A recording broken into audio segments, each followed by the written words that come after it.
제가 이제 중학교 때부터 정말 파워 제이로 살면서 아토피가 굉장히 많이 심해졌거든요. 중고등학교 6년 내내 플래너 거의 맨날 쓰면서 마음대로 안 되는 것에 대해서 굉장히 스트레스를 많이 받았고요. 스트레스가 누적되다 보니까 소화가 더디고 가스가 잘 찬다 이런 증상이 생기면서 아토피가 심해졌던 게 제 케이스입니다.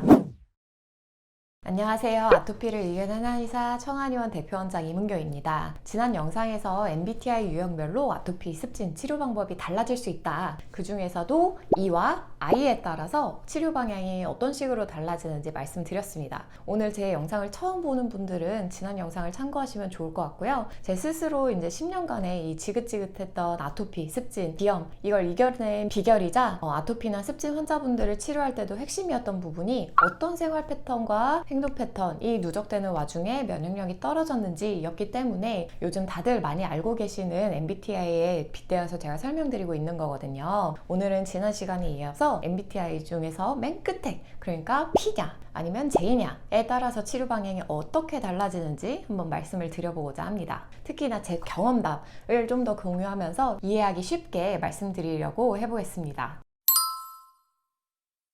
우선 제일 먼저 알아야 될 것 중에 하나는 단순히 J는 계획을 세우고 P는 계획이 없다가 아니라는 점이에요. P에 해당하는 분들은 계획을 세운 것이 그대로 지켜지지 않는다고 하더라도 스트레스를 받는 정도가 좀 낮은 편에 해당하세요. 이렇게 안 되면 저렇게 하면 되지, 약간 이렇게 잘 넘기는 분들인 거죠. 그럼 J는 반대겠죠. 꼭 계획을 치밀하게 세워야만 J에 해당한다기보다 계획한 대로 일이 잘 되지 않으면 스트레스를 좀 많이 받는다, 강박적인 측면이 좀 더 있다, 이렇게 보시면 됩니다. 오늘도 예시를 들어볼게요. 만약에 10년 동안 아토피로 고생한 분이 두 분 계신다고 볼게요. 근데 한 분은 정말 파워 J이신 거예요. 하루 24시간을 막 어떻게 하면 꽉 채워서 쓸까? 중간고사, 기말고사 시험 있으면 한 달 전부터 어떻게 공부할지 계획 다 세우고 그거 못 지키면 엄청 스트레스 받아 하고 이런 거죠. 근데 이런 스트레스를 안 받던 시절에는 피부에 별 문제가 없었는데 자꾸 이렇게 막 계획을 세워서 뭔가를 해야 되고 안 지켜지면 스트레스를 받고 이러면서 이제 아토피가 생긴 거예요. 반면에 이제 다른 한 분은 원래 그렇게 계획을 세밀하게 짜지도 않으실 뿐더러 학교를 졸업하고 나서 생활 리듬이 좀 불규칙해지면서 아토피가 심해진 것 같다고 하시는 분인 거죠. 학교 다닐 때는 막 정해진 시간에 일어나고 시간표대로 생활하고 했었는데 지금은 그게 아니다 보니까 그때그때 상황에 따라서 생활 패턴이 많이 달라지는 거예요. 그리고 이제 당장 막 급하게 뭔가 해야 되는 그런 상황이 아니다 보니까 무리했거나 스트레스를 받았거나 이런 것도 별로 없는데 아토피가 좀 심해졌다라고 하는 분이 있다고 가정을 해볼게요. 지난번에도 말씀을 드렸다시피 이렇게 생활 패턴이 다르든 성격이 다르든 피부과나 대학병원에서는 치료 방법이 동일합니다. 면역계의 과민 반응, 염증 반응을 억제하는 스테로이드제나 항히스타민제, 면역 억제제, 신약 이런 치료들로 아토피에 접근을 하겠죠. 그런데 저희 한의원은 이렇게 면역력이 떨어진 과정, 원인이 다르면 치료 방법도 달리한다고 말씀을 드렸습니다. 면역력을 회복시키는 방법 자체가 달라지니까요.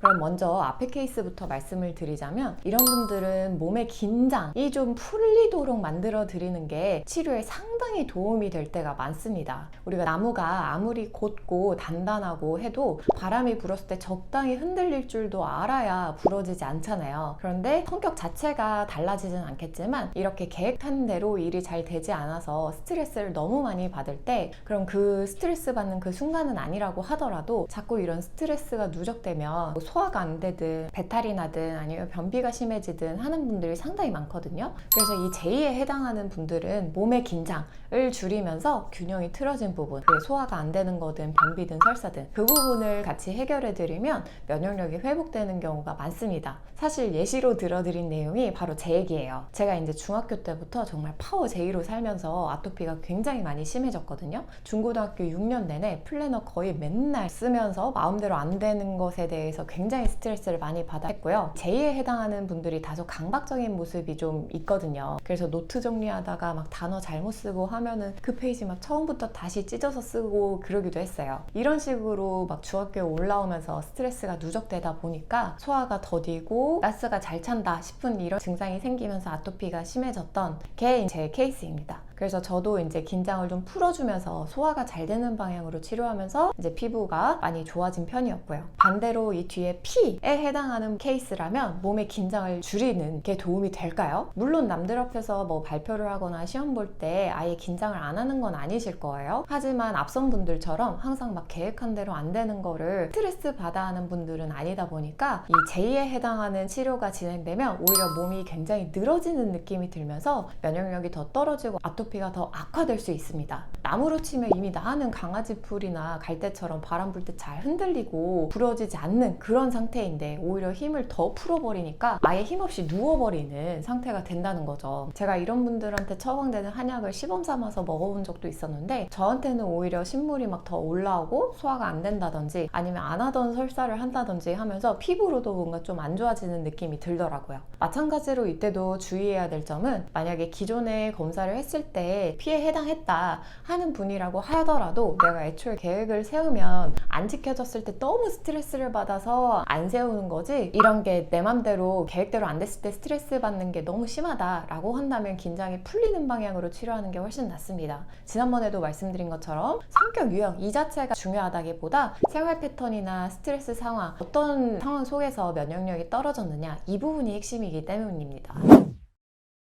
오늘은 MBTI 유형별로 아토피 치료 방법이 달라진다. 그 중에서도 P냐, J냐에 따라서 치료 방향이 어떻게 달라지는지를 말씀드렸는데요. 저도 워낙에 이제 아토피가 10년 가까이 안 낫고 계속되다 보니까 이게 막 불치병은 아닐까, 낫긴 낫는 걸까 걱정을 많이 했지만 어떤 패턴으로 내가 면역력이 떨어졌는지, 어떻게 해야 내가 면역력이 회복될지를 알고 나서부터는 지금까지 정말 건강하게 잘 살고 있으니까 여러분들도 당장 가려움증, 염증을 가라앉히는 치료를 해봤는데도 잘 낫지 않았던 분들이라면 어떻게 하면 내가 면역력이 회복될 수 있을까 다시 한번 생각해 보시는 계기가 되었으면 좋겠습니다. 감사합니다.